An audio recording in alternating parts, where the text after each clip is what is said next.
జనం కోసం పనిచేయాలన్నాడు ఒకడు. జనం అంటే ఎవరని నేను అడిగా. అందరూ జనమే కదా అన్నాడు. ఏ లెక్కల్లో అందరూ జనము? 2 కళ్ళు, 1 నోరు, 2 చేతులు, 2 కాళ్ళు అంటే అందరూ జనం ఒకటే. సామాజికంగా జనమందరూ ఒకటి కాదు, తేడాలు ఉన్నాయి. ఉన్నాయా లేవా? భౌతికంగా అందరూ ఒకేలా కనపడ్డారు, సామాజికంగా ఒకటే కాదు. మా ఊళ్ళో రాజువారి సెంటర్ అని ఉంది. ఒక 5 ఏళ్ళ పిల్ల జుట్టు ఎరబోసుకొని అట్టలు గట్టి జుడుతూ అడుగు తింటా ఉంది. ఈ పిల్ల మా రాజకీయ నాయకుడు ఒకడికి పుట్టిన మనవడు 5 ఏళ్ళోడు ఉన్నాడు. వాడి పేరుతో 15 కోట్లు ఆస్తుంది. ఆ పిల్లడు ఒకటేనా? ఇద్దరు ఒకటెట్టయినారు. ఈ బిడ్డ అడుగు తింటా ఉంది, ఆ పిల్లడు 15 కోట్లు, ఇద్దరు ఒకటెట్టయినారు. ఇందాక చెప్పా, ఇల్లు సంపాదించుకొని నువ్వు ముందుగా అప్పు తీరిస్తే పెనాల్టీ వేస్తారు. నువ్వు 25 లక్షలకు లెగ్గొట్టాడు ఒకటేనా? ఎట్లా ఒకటి అవుతారు? సమాజంలో జనమందరూ ఒకటి కాదు, భిన్నమైన జనాలు ఉన్నారు. కాబట్టి జనమందరూ ఒకటి అనకూడదు, మొదటి పాయింట్ అది. ఇప్పుడు నెక్స్ట్ క్వశ్చన్ నీకు ఏమొస్తుంది? ఏ జనం కోసం పనిచేయాలైతే? 25 లక్షలకు లెగ్గొట్టినోడి కోసం పనిచేయాలనా? ఇంటికి కంతులు కట్టుకోలేక ఇబ్బంది పడేవాడి తరఫున పనిచేయాలనా? అన్ని చోట్ల ఈ క్వశ్చన్ వస్తుంది నీకు. ఎవరి కోసం పనిచేయాలనే క్లారిటీ లేకుండా ఉద్యమాల్లో దిగడం కరెక్ట్ కాదు. నీ క్లారిటీ ఉంచుకో. తాతా బిర్లాల కోసం పనిచేయాలని పెట్టుకో, నాకు అభ్యంతరంలే.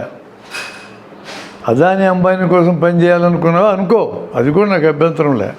స్పష్టత ఉంచుకో అంటున్నా. ఏ జనమైతే తమ యొక్క శ్రమతో, తమ యొక్క కష్టంతో సకల వస్తుజాలం నిర్మిస్తున్నారు, అవన్నీ వాడుకొని మనం బతుకుతున్నాం. కాబట్టి ఆ జనం తరఫున పనిచేయడం కరెక్టా నేనంట. అది నా ఆర్గ్యుమెంటు. మా వేదిక దానికోసమే పనిచేస్తాయి. మేము 25 లక్షల కోట్లు లెగ్గొట్టిన వాళ్ళ కోసం మేము పనిచేయం. అనిల్ అంబానీ, ముఖేష్ అంబానీ, అదాని కోసం మేము పనిచేయం. సఫరర్స్ కోసం పనిచేస్తామంటాం, అది మా చాయిస్. కానీ నువ్వు ఎవడో పక్క చారుకు తప్పదు. నువ్వు నేను న్యూట్రల్ అంటారు కొంతమంది, సాధ్యం కాదు అది. న్యూట్రల్ అనే వాళ్ళందరూ ఎవరెవరి పక్క చేరిన వాళ్ళే. ఈరోజు రాజ్యం డబ్బున్నోడి పక్కన, డబ్బు లేనోడి పక్కన ఒకరి పక్కనే పని చేయగలదు, ఇద్దరి పక్కన ఏకకాలంలో పనిచేయలేదు. పనిచేస్తే అదాని అంబానీ కోసమని పనిచేయాలా, లేదంటే సాధారణ జనం కోసమని పనిచేయాలా? ఇద్దరి కోసం ఏకకాలంలో రాజ్యం పనిచేయలేదు. నువ్వు ఎవరి పక్క అని నువ్వు తేల్చుకోవాలి ఎవరెవరి పక్కన ఉండాలని. నేను న్యూట్రల్ అని నాటకాలు ఆడొద్దు, మా చెవుల్లో పూలు పెట్టొద్దు. Neutral people లేరేడా. న్యూట్రల్ వాళ్ళందరూ ఈరోజు అమలు జరుగుతుందని సమర్థించిన వాళ్ళే. అది న్యూట్రల్ అంటే అర్థం. ఇప్పుడు ఏం అమలు జరుగుతుందో అని ఓకే చేసిన వాళ్ళు న్యూట్రల్. పాము వచ్చి కప్పని తింటుంటే పాము పక్కన నువ్వు చేరితే బాగా తినమని చెప్పాలి, కప్ప వైపు చేరితే కర్ర తీసుకొని పాముని కొట్టాలి. నేను న్యూట్రల్ అంటే అర్థం ఏంటి? పాము కప్పని తింటుంటే చూస్తూ ఊరుకున్నట్టు లెక్క. ఎవడి పక్క ఉన్నట్టు వాడు పాము పక్కోడే. అది అర్థం. There is nothing like neutrality in a world where people are divided socially. సామాజికంగా డివైడ్ అయిన జనం ఉన్న దగ్గర న్యూట్రాలిటీ లేదు. అది క్లియర్ అయినాక ఎవరి పక్క నువ్వు తెలుసుకో అన్నా. గోడ మీద కూర్చున్నవాడికి డేంజర్ ఏంది అన్న. వాడు రాళ్ళు విసిరేస్తాడు, ఇల్లు రాళ్ళు విసిరేస్తాడు, రెండు నీకే తగులుతాయి. ఫస్ట్ ఫైనల్కి సమాజంలో ఎవడు నిలబెడతాడు అన్న. ఇప్పుడు బలహీనమైన స్థానాలు ఉండొచ్చు చాలామంది, ఫైనల్గా నిలబడేది సమాజాన్ని బతికించడం నిలబడతాడు. ఈ సమాజం ఈరోజు బతకటానికి ఎవరి శ్రమ కారణమో వాళ్ళు నిలబడతారు అంతే. నువ్వు బానిసల కాలానికి వెళ్ళు. బానిసలు ఎంతోమంది చచ్చిపోయారు, కానీ ఫైనల్గా ఏం జరిగింది? బానిస యజమానుల రాజ్యం పోయింది. చరిత్రను దీర్ఘకాలం చూస్తే నీకు అర్థమవుతుంది. మనకున్న చిన్న జీవితంలో చూస్తే మనం ఓడిపోయినట్టు కనపడుతుంది. కాదది పెద్ద జీవితానికి చూడు. నీ జీవితం 100 ఏళ్ళ లోపే కదా. నీ జీవితంలో కనపడకపోవచ్చు కొన్ని మార్పులు, దాన్ని చూసి నువ్వు డిసైడ్ చేయకూడదు. దీర్ఘకాలం చూసి మాట్లాడాలా.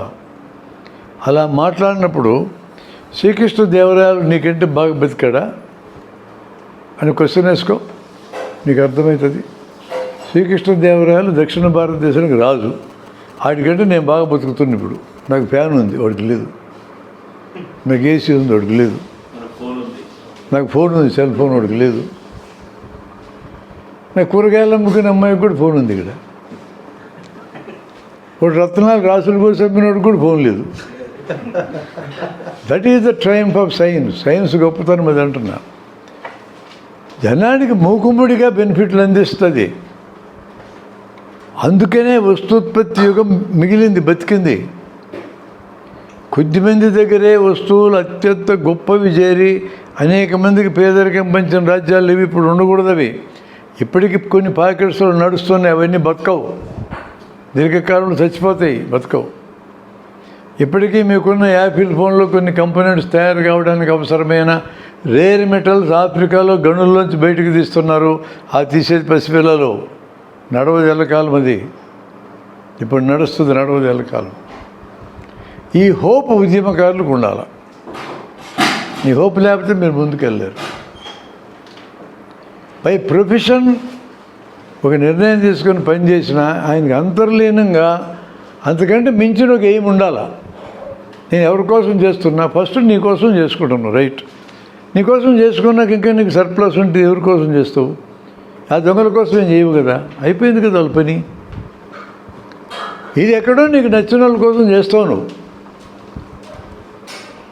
వ్యాపారమే చేయొచ్చు. మీరు బయట కూరగాయలు కొనుక్కొచ్చి ఎక్కువ రేటు పెట్టి అమ్మొచ్చు, వ్యాపారమే ఇది. పెట్టుబడిదారు స్టీల్ అమ్మేటోడికి ఈ కూరగాయలు అమ్మేటోడు ప్రిన్సిపల్ ఒకటే. వీడు బతకడానికి చేస్తున్నాడు, వాడు ఎక్కువ డబ్బులు సంపాదించడానికి చేస్తున్నాడు. ఇద్దరికి తేడా లేదా? లంచమే ఇచ్చేది. నువ్వు ఇచ్చేదానికి కారణం వేరే, ఆవిడ ఇచ్చేదానికి కారణం వేరే. వాడు అండ్యూగా పని చేసుకోవడానికి ఇస్తాడు, నువ్వు ఇవ్వకపోతే పనే జరగదు నీకు. రెండు ఒకటి ఎట్లయితాయి? రెండు లంచాలు ఒకటి కాదు. లంచం తీసుకునేటోడు పైన ఉన్నాడు ఎందుకు తీసుకుంటాడు? లగ్జరీస్ కోసం తీసుకుంటాడు, కిందోడు అవసరాల కోసం తీసుకుంటాడు. ఇద్దరు ఒకటి ఎట్లయితుంది? ఇప్పటిదాకా లంచం ఇచ్చినటువంటి వాడు కంప్లైంట్ చేయడానికి అవకాశం ఉండేది. చట్టాన్ని మార్చారు, ఇద్దరి మీద కేసు పెడతామని. ఎవడు రిపోర్ట్ చేయడు. ఇట్లాంటి సాగు తెలివితేటలు కేంద్ర ప్రభుత్వానికి దండిగా ఉన్నాయి. ఎవడో మొత్తం మీద భలే నేర్పిస్తున్నారు వాళ్ళకి. పరిపాలించేటోళ్ళకి అంత తెలివితేటలు ఉన్నాయో నాకు తెలియదు, కానీ సలహా ఇచ్చేటోళ్ళకి ఉన్నాయి. మీ అనుభవంలో మీరు చూడండి. మీ కారుకి ఫాస్ట్యాగ్ ఉంది. ఇదివరకు డబ్బులు వసూలు చేసేటోళ్ళు, ఇప్పుడు ఫాస్ట్యాగ్. డబ్బులు వసూలు చేసేటోడు ఏమనిపించేది మీకు? డబ్బులు తీసుకున్నప్పుడల్లా ఏడుపు వచ్చింది తింటున్నారని. ఇప్పుడు నీకు తెలియకుండా బిక్కుంటున్నాడు. నీకు ఎప్పుడు కోపమే రాలే వాళ్ళ మీద. ఇప్పుడు ఇంకా సౌకర్యాలు పెట్టారు. 3000 పెట్టుకో, ఇష్టం వచ్చినా తిరిగి పని బాటలు తిరుగుతాం. మనం ఏమన్నా ఇష్టం వచ్చినట్టు తిరగమంటే 200 సార్లు తిరుగుతాడు, 200 సార్లు తిరుగుతానంటావు. ఇదే పైన నీకు అండర్స్టాండింగ్ ద సైకాలజీ. సైకాలజీని అర్థం చేసుకొని జనాన్ని ప్లండర్ చేయటం ఇది ఫాస్ట్యాగ్ సూత్రం అంటారు దాన్ని. ఇప్పుడు అదే కాదు, ఇంకో నష్టం ఉంది ఫాస్ట్యాగ్లో. నువ్వు 1000-500 ముందు వేసి పెట్టాలా. డబ్బులు అయితే ఆ రోజు కట్టావు అంతే, నీ జేబులోంచి పోయింది. ఇప్పుడు నీ జేబులోంచి 500 ముందే పోద్ది, 1000 ముందే పోద్ది. దీన్ని వడ్డీ వాడు వడ్డీ అక్కువ అవుతుంటుంది. నీ డబ్బు మీద వడ్డీ సంపాదిస్తుంటాడు. ఫాస్ట్యాగ్ మెయింటైన్ చేసి బ్యాంకు సంపాదిస్తూ ఉంటుంది.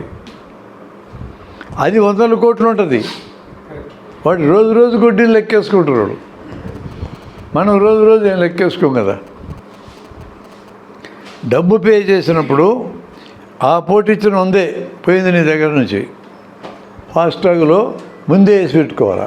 ఇవన్నీ లెక్కేసి తిన్నైతే సార్ వాళ్ళు ఎట్లా జనాన్ని పురిడి గుట్టిస్తారో తెలియాలంటే మీకు ఇవన్నీ రాజకీయ నాయకులకు రావాల్సినటువంటి అవసరం లేదు. ఈ తెలివితేటలు మనలోనే తెలివిగల్లోళ్ళని పట్టుకెళ్ళి మనకి జీతాలు ఇచ్చి, మన డబ్బులతోనే జీతాలు ఇచ్చి, మన డబ్బులతో మనకి జీతాలు ఇచ్చి వాళ్ళ కోసం పని చేసుకుంటాం.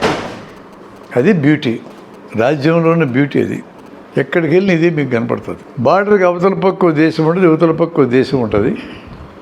అక్కడ దేశం పరిపాలించేటోడికి ఇబ్బంది వస్తుంది, ఇక్కడోడికి ఇబ్బంది వస్తుంది. ఇద్దరు దేశభక్తిని ఫుల్ లేపుతారు, సరదాగా యుద్ధం చేసుకుంటారు 4 రోజులు.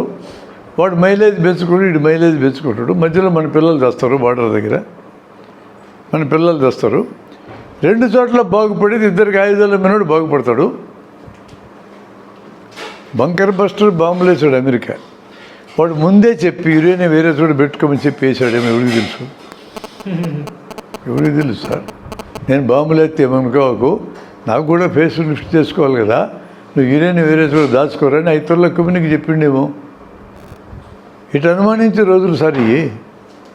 ఎందుకంటే బంకర్ బస్టర్ బాంబులు వేసిన దగ్గర ఏమీ రేడియేషన్ రాలే. ఇంకా చెప్పండి నాకు ఎట్ట అర్థం చేసుకోవాలి దాన్ని? వాడు ముందే తరలించాడు వేస్తాడని తెలిసి. ఏమో ఒప్పందించినారేమో, నేను వేస్తాను నువ్వు వేరే చోట పెట్టుకొని. ఎందుకు ఇరానోడు చెప్పాడు కదా ఖతార్లో బాంబులు వేయబోతున్నాను అరగంట ముందు. ఎందుకు చెప్పాడు? మీ సైనికులను వేరే చోటుకు పంపించుకోమనే కదా. విమానాలు తొలగించండి, సైనికులను పంపించుకో, ఖాళీగా ఉండే ఫెసిలిటీస్ మీద వేసి వస్తాను, నేను కూడా 4 వేస్తా. మొత్తం నాటకాల యుద్ధంలా కనపడలేదు మీకు? కొన్ని ఏస్పెక్ట్స్లో కనపడుతుంది అట్లా. అంటే మొత్తం మారింది, ప్రపంచంలో సమాజం మారింది. ఈ మొత్తం సీన్లో బాగుపడేది ఎవడు? ఆయుధాలు తయారు చేస్తాడే. ఆయుధాలు తయారు చేస్తాడు ఎవడైతాడు? ఎందుకంటే 2 ఏళ్ళ నుంచి బంకర్ బస్టర్ బాంబులు వాళ్ళ అమెరికా వాళ్ళు. మరి ఆ బాంబులు ఎట్ట ఖర్చు కావాలన్నా చెప్పండి మీరు? ఖర్చు ఎట్టగా ఎవడో ఒక నెత్తిన వేయాలి కదా, ఏదో కారణం ఉండాలి కదా వేయడానికి. ఈ నెత్తిన వేస్తే ప్రయోగం చేసినట్టు అవుతుంది. అవి చాలా ఖరీదు ఎక్కువ, ఆ తయారు చేసేటోడికి లాభాలు వస్తాయి. ఇట్లాంటి ఆలోచనలు ఈరోజు పరిపాలించేటోళ్ళకి ఈ సాగు తెలివితేటలు వచ్చినాయి. మనం ఆ ఎన్నిటి బ్యాక్డ్రాప్లోనే వాళ్ళని అంచనా వేయాలి, లేకపోతే మనకు తెలియదు వాళ్ళు. ఇది మనిషిని నడిపించేవాళ్ళు, ఇది చాలా ముఖ్యమైనది సార్.